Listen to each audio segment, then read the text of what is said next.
everyone out there in Smoking Sounds Land. This is Justin.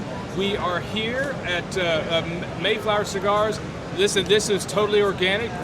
A friend of ours from Nashville sent Sean one of their... Knucklehead Nation's David. Yeah, and one of their cigars, and we just loved it so much. We said, we got to talk to these guys, and we found out they were going to be here at Premium Cigar Association 2026. So wanted to sit down here with Michael, and so I tell you what, man, just kind of tell us about briefly, kind of the history, and you got the three brands, Dawn, Dusk, and Dream. Just kind of let everybody kind of know if they're not familiar with Mayflower. Sure. So we launched the company about 2.5 years ago, not even 3 years old yet.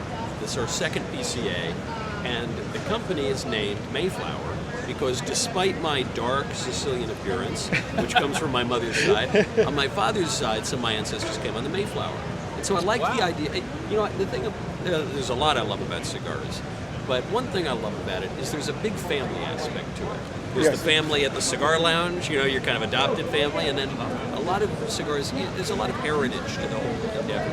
And so I said, well, that's the way that my family relates, because America, of course, was founded by tobacco, basically, and I liked the idea of a name that was an honor to America. It's patriotic, and I didn't want it to just be like Guns and Bald Eagle cigars. That'd be a little cheesy. So I said something like the Mayflower I like because, one, it's very personal.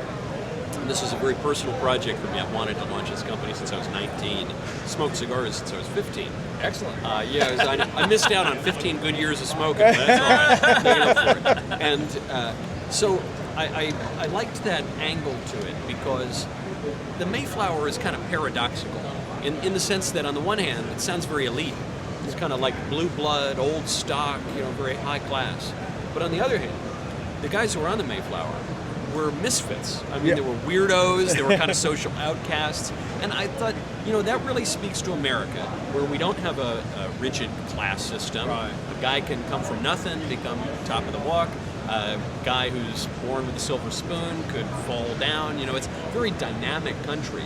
And that's the same thing with cigar culture, where you go into a cigar lounge, you get people from all sorts of walks of life, all sorts of economic backgrounds of birth and upbringing, and they're all communicating. They're all really united over something. And so anyway, for all of those reasons, I thought this is the angle. And so the names come from a painting that hangs in the Plymouth Museum called the Mayflower in Plymouth Harbor, and it's by William Halsall. And the thing I like about it, it's the Mayflower in the harbor, and the sky is orange. And you don't know if the sun is rising on America or setting on America. Oh. And I love that. Every day we wake up, we say, is the sun rising or setting on America? Right. And so I had this idea, okay, well, there's the Mayflower Dawn, and there's the Mayflower Dusk. And then the third part of the trilogy, which we released later, just recently, is the Mayflower Dream, which obviously ties into the American dream. Yeah. It's alliterative with the first two, and it's also that very imaginative idea about America, where you can be whatever you want to be. Excellent. Oh, that's excellent. So you have the three brands, and Dusk, Dawn, and Dream. I believe I have the Dusk here. You've got the Dream. Smoking Yeah, the Dream. the Dream. Okay. This is The newer one. Okay, so you've heard of living the dream. I'm smoking the dream. Yeah. I'm smoking the dream. So, that's so let me ask you something kind of off the wall. I mean, not too much, but when you got into this industry, I assume you weren't born and raised in the industry. I was not. No. So, what was the nicest surprise about being in this industry? Like when you got into it, you're like, oh, I never thought about that, or I didn't know that. So I can't say it was a total surprise because though I was not in the industry, I was very involved in cigars from a young age. I wrote my college admissions essay about how much I love cigars. Oh, wow. When I got into school, I didn't have a lot of money, but I wanted to smoke cigars. So I started a club called the Society for Intellectual Growth and Reinvigoration. Cigar. I got the school to pay for my cigars. I was writing cigar reviews to get the paper to pay for my cigars. So that's awesome. I cared about it a lot. I got my show at the Daily Wire because I wrote an unsolicited cigar column. Oh, wow. Yeah, so cigars were a big part of my life. And so I knew a little bit. But the thing that I've been pleasantly, totally surprised, but it's exceeded my expectations. The guys in the industry are just phenomenal guys. They're just great guys. They help each other out. They've been immensely helpful to me. So this really is the last mom and pop industry in the country, and it acts that way. Yeah. You know, you really can go get a cup of sugar from your neighbor. Yeah. Or a pallet of tobacco or what have Oh you. yeah, That's a great way to say that. You know, you're exactly right. So just so people can kind of know your taste, your palate. So other than Mayflower, you know, what has been a go-to blend for you? A go-to type cigar? If you don't really know what you want to smoke, but you can grab some. Yeah. What has that been kind of over the years, or has it really changed? Well, I love Oliva, and it's serendipitous that we were able to make our first 3 blends with Oliva. Really tied in with some of the earliest stuff I was smoking, very sentimental stuff. Love them, they just make great stuff. I love the O, of course the Melanio and the V are really great. Really all their stuff is great. Nick Perdomo's cigars are just marvelous. Yes. You know, the ring gauges are a little big because one time someone came up to both me and Nick and said, "When are you guys going to make Lanceros?" Or whatever? And I said, "Look, I'd love a Lancero," and Nick, not to tell tales out of school, but he took words out of my mouth. He goes, "I make cigars that people want to smoke." Yeah. He goes, "And people like a bigger ring gauge." So some of the cigar nerds like a really small ring gauge. Yeah.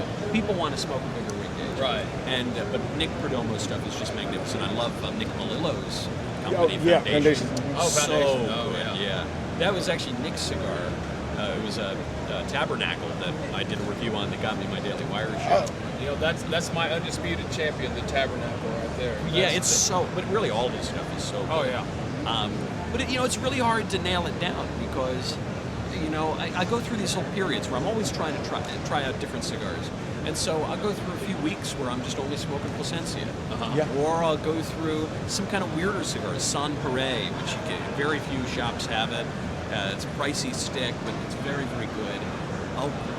I'm a cheapskate, but I'll go through some Davidoff periods every now and again, you know, and all sorts of stuff, you know. I mean, Aladino is Wow. a great value proposition. Yeah.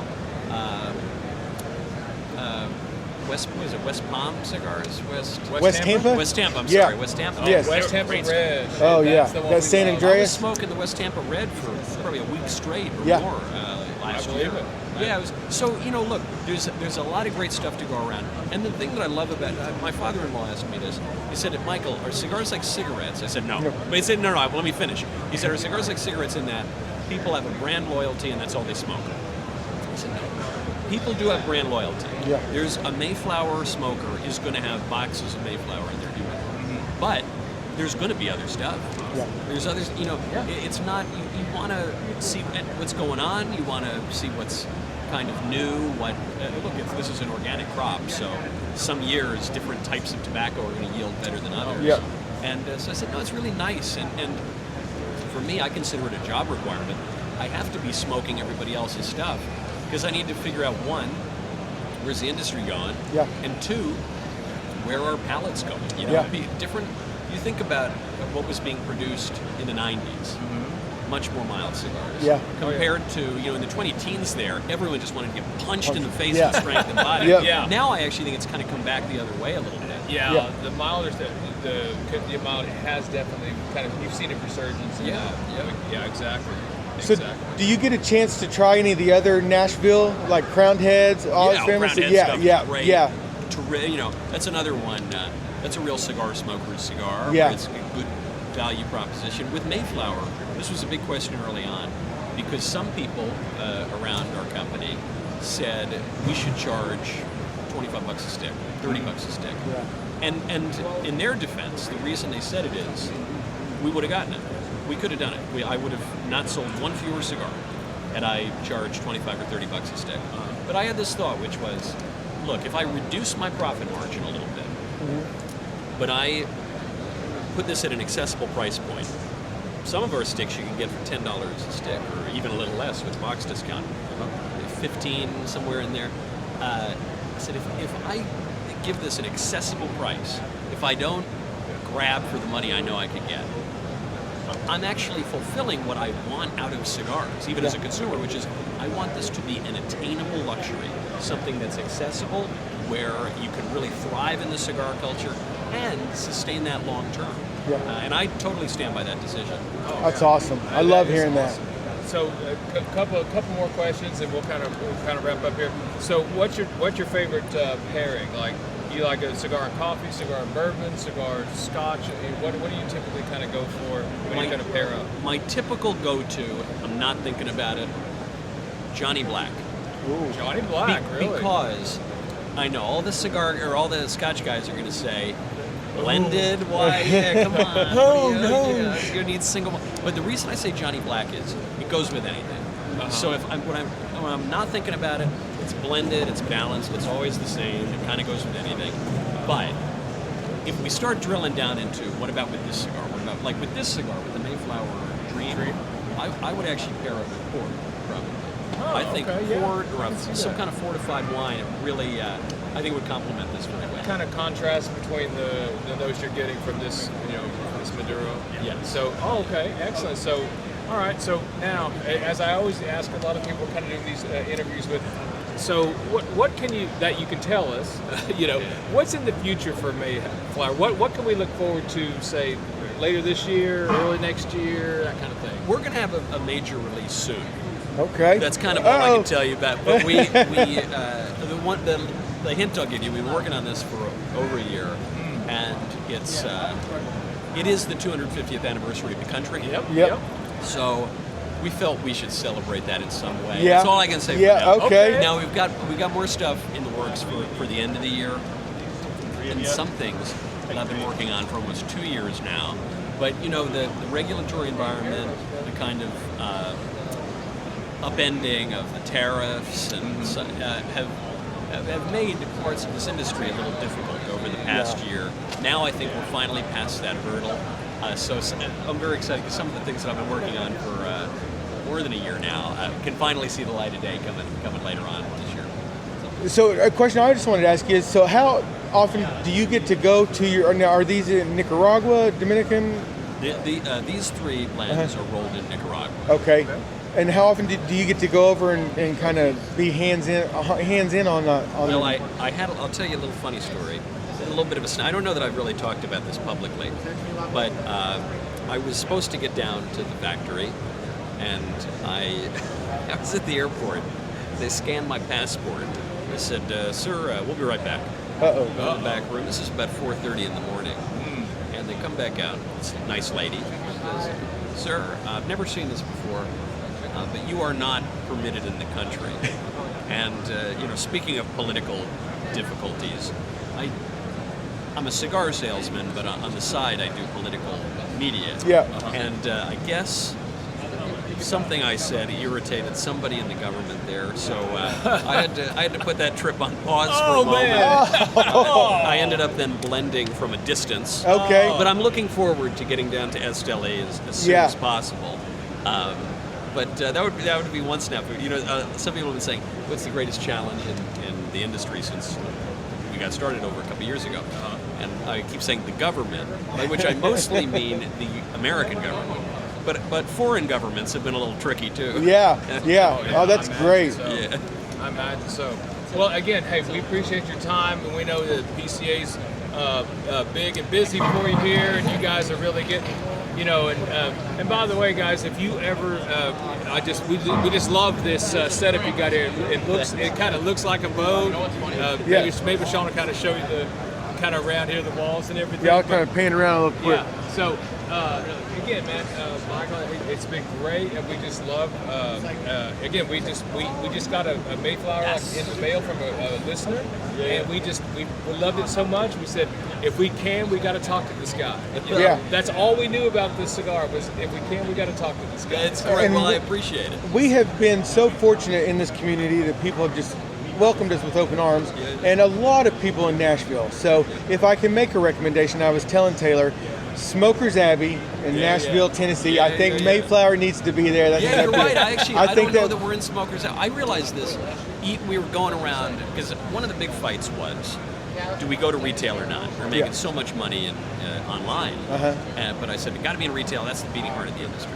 And so then we went from nothing to in over 100 shops pretty quickly. We're very excited. Wow. But I was neglecting some of my own shops in Nashville. Yeah. So I go in some of the bars and clubs. I'm in cigar shops and clubs all the time. Yeah. And we were neglecting some of it. So anyway, we're working on that. It's like, a prophet, is adulated everywhere except his own hometown. Yeah. I got to make sure that we pay due homage to the shops in Nashville. Yes. And we got to get you in Tulsa, Oklahoma too, for sure. Thankfully, we've got a couple of our retailers running around here, so we're sending them right over to the Mayflower booth. We definitely want to send some guys over to you, at least try to talk, because I think Tulsa would love this Mayflower line. I think it would go really, because a lot of blue collars, a lot of good old boys love good old cigars. That's right. Well, listen. That'll do it for us for right now. Again, keep those pipes packed, those cigars lit, and the sound smoking, so you never miss a beat Or a draw. All right.